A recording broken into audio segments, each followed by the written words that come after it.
Hello everyone, this is Anupam Gambhir and you are watching Anupam English Classes।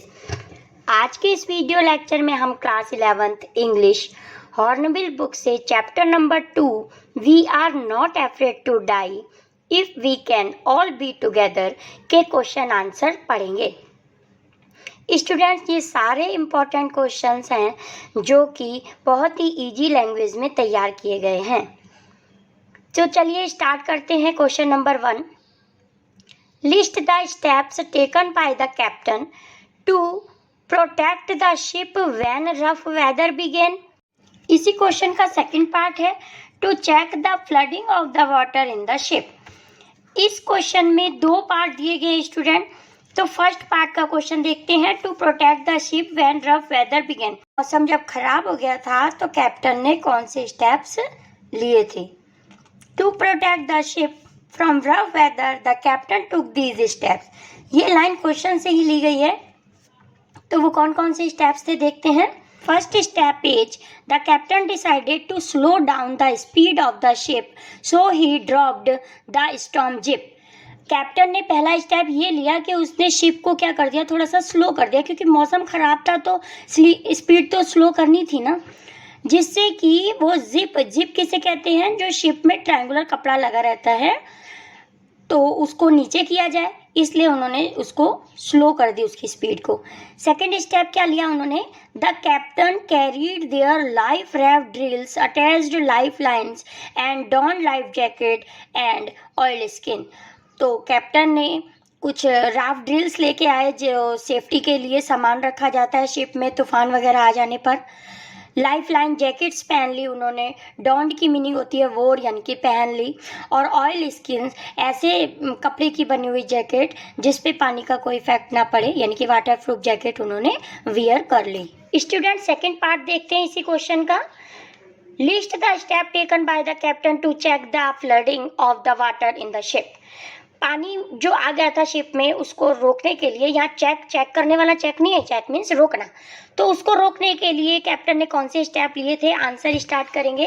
The captain took the following steps to check the flooding of water in the ship. जो ship में पानी भर गया था उसको रोकने के लिए कैप्टन ने जो स्टेप्स लिए थे वो इस प्रकार हैं। ये लाइन क्वेश्चन से ही है। Now we start answer. First, he found a hand pump and a spare electric pump. Spare जो एक्स्ट्रा पड़ा हुआ था पंप, उन्होंने वो पंप लिया, स्पेयर इलेक्ट्रिक पंप भी लिया जो कि जिससे कि पानी को बाहर निकाला जा सके। Second, he covered the gapping holes with the help of water proof canvas. Canvas एक पेपर होता है जो वाटर प्रूफ होता है, वो उन्होंने जो गैप हो गए थे, होल हो गए थे शिप में, उसको बंद करने के लिए उन्होंने कैनवास पेपर का यूज किया था। Now we start question number 2। Describe the mental condition of the voyagers on 4 and 5 January. Voyagers यात्रा करने वाले 4 और 5 जनवरी को वो जो यात्रा कर रहे थे सभी लोग, उनकी मेंटल कंडीशन आपको डिस्क्राइब करनी है। Now start answer. On January 4 the voyager felt relieved as they were continuously pumping out water the past 36 hours. लगातार 36 घंटे तक पानी बाहर निकालने के बाद 4 तारीख को उनको थोड़ा सा रिलीफ महसूस हो रहा था। Second point, they had their first meal in 2 days। इन 2 दिनों में पहली बार उन्होंने खाना खाया था, और खाने में क्या लिया था उन्होंने? बिस्किट और थोड़ा सा बीफ लिया था। Third point is around 4 PM। अब उसी दिन शाम को 4 बजे the fear of weather craft in the again as black cloud marched towards them. अब उनके आगे फिर उसी दिन, पहले तो उनको थोड़ा सा रिलीफ हुआ था पंप से पानी बाहर निकालकर, बट शाम को 4 बजे फिर क्या हुआ, एक बहुत बड़ा सा ब्लैक कलर का बादल सा उनको दिखाई दिया जो उनकी तरफ आ रहा था और जिसने उनकी प्रॉब्लम्स को बढ़ा दिया था। On January 5 the situation was bad, this gave them mental stress. और January 5 को तो ये सिचुएशन और ही खराब हो गई थी जिसने उनके मेंटल स्ट्रेस को बढ़ा दिया था। Now we come on question number 3। Describe the shift in the narration of the events as indicated in the 3 section of the text। give the suitable title to each of section। आपको ये तीनों जो describe की गई हैं पूरी events दिखाई गई हैं इस चैप्टर में, इन तीनों का डिस्क्रिप्शन देना है 3 सेक्शन में, और उसके लिए आपको एक टाइटल भी देना है। तो चलिए आंसर स्टार्ट करते हैं। द फर्स्ट सेक्शन का टाइटल दिया है beginning of round the voyage, जब उनकी यात्रा स्टार्ट हुई थी, समुद्री यात्रा। The first section was cheerful and full of hope as the family began their planned voyage like a captain James cook. Captain James cook कौन थे? एक ब्रिटिश एक्सप्लोरर थे जिनको डुप्लीकेट करने के लिए, जिनकी कॉपी करने के लिए नरेटर और उसकी फैमिली ने समुद्री यात्रा स्टार्ट की थी। तो पहले सेक्शन में यात्रा कैसी? बहुत ही चीयरफुल थी, बहुत ही आनंदप्रद थी। सेकेंड, ये नीचे बी पार्ट को पहले लेंगे। They built a ship wave walker and had perfected their sea farming skill for 16 years. अब उन्होंने एक बोट तैयार की थी, एक शिप तैयार किया था जिसका नाम उन्होंने वेव वॉकर दिया था। इसके प्रैक्टिस करने के लिए उन्होंने जो ख़राब मौसम में भी प्रैक्टिस की थी, लगातार 16 ईयर्स तक उन्होंने प्रैक्टिस की। सी फार्मिंग का मतलब होता है समुद्री यात्रा के दौरान अगर कोई तूफान या वेव्स वगैरह आ जाए तो उससे निपटने के लिए जो भी तैयारियां की जाती हैं, it is called sea farming. तो सी फार्मिंग लगभग वो 16 ईयर्स तक करते रहे और इस प्रकार उन्होंने अपने वेव वॉकर को भी तैयार किया। थर्ड, उन्होंने क्या किया? सी पार्ट है, they celebrated Christmas on the ship despite the bad weather. इतने ख़राब मौसम में भी उन्होंने क्रिसमस सेलिब्रेट किया था। तो ये सब काम थे जो उन्होंने फर्स्ट सेक्शन में किए थे। Now we start second section. The second section, the struggle with the big attack. Second section का टाइटल दिया है the struggle with the big attack. जो इतना बड़ा अटैक उन पे हमला हुआ था वेव का, उससे उन्होंने कैसे स्ट्रगल किया था। The second section changed from cheerful to intense. जो सेकंड सेक्शन था वो उनका चीयरफुल, फर्स्ट सेक्शन था चीयरफुल, किस में बदल गया था? इंटेंस, मतलब टेंशन में। तो जो सेकंड सेक्शन में उनको टेंशन स्टार्ट हो गई थी।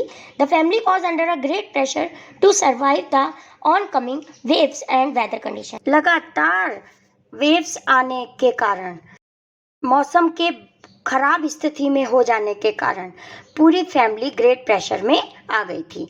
A giant wave created and ship was about to overturn. इस वेव की वजह से, इतनी ये जो भयानक बड़ी वेव आई थी उसकी वजह से उनका शिप भी पलट गया था, ओवरटर्न हो गया था। The narrator was almost drawn into the water and caught injure. जो नरेटर थे वो पानी में डूब गए थे और उनको इंजरी भी हुई थी। The captain children gave him the determination to flight back. इस खराब स्थिति से लड़ने के लिए कैप्टन के बच्चों ने उन्हें सहानुभूति भी दी थी। Now we see the third section of this chapter. The third section is victory. The title of the third section is victory. कैसे उनकी जीत हुई लास्ट के सेक्शन में यही बताया गया है। With the support of his children, the narrator kept trying to save the ship. बच्चों ने जो सपोर्ट किया था उसकी वजह से नरेटर ने शिप को सुरक्षित रखने की कोशिश की। They finally reached the isle Amsterdam, और फाइनली वे अपने गंतव्य तक पहुंच गए, यानी कि जहां वह पहुंचना चाहते थे। कहां पहुंचना चाहते थे? वो सोच रहे थे कि ऑस्ट्रेलिया के से पहले एक आइल, एम्स्टर्डम आइलैंड है, वहां वो पहुंचना चाहते थे और फाइनली वे पहुंच गए। His son called him the best daddy and the best captain.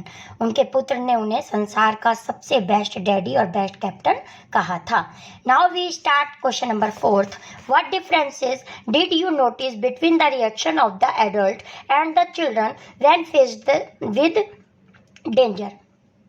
जो उन्होंने ये इतनी भयानक स्थिति को फेस किया था, इसको फेस करने के लिए बच्चों और बड़ों के बीच में क्या डिफरेंस है ये आपको बताना है आंसर। चलिए स्टार्ट करते हैं answer. The differences between the reaction of the adult and the children when faced with danger are. जब खतरे से निपटने के लिए बच्चों और एडल्ट के बीच में क्या डिफरेंस थे वो ये है, इस प्रकार है। बच्चों, ये लाइन क्वेश्चन से ही ली गई है, प्लीज़ आप भी ऐसी लाइन को क्वेश्चन से लेके ज़रूर लिखिए, क्योंकि क्वेश्चन जो है वो 4 या 5 मार्क्स का आता है। अगर हम ये आंसर जो मैंने ये तैयार किए हैं, ये स्टेप में तैयार किए हैं, इजी स्टेप वे में है, अगर आप इसी स्टेप वे में अगर आंसर को लिखते हैं तो फुल मार्क्स गेन करने के लिए आपको ये लाइन भी देनी पड़ेगी। इस लाइन को लर्न करने की ज़रूरत ही नहीं है, आप क्वेश्चन से ही देख के लाइन लिख सकते हैं और आंसर स्टेप में है, बहुत इजी लैंग्वेज में आपको इजीली लर्न हो जाएंगे। तो फर्स्ट स्टेप है, the adult loss their hope at the end, wait for their fate of death. जो बड़े लोग थे वो अपने भाग्य पर निर्भर हो गए थे। वो कह रहे हैं कि अब हमारी जो डेथ है वो हमारे नियर ही है।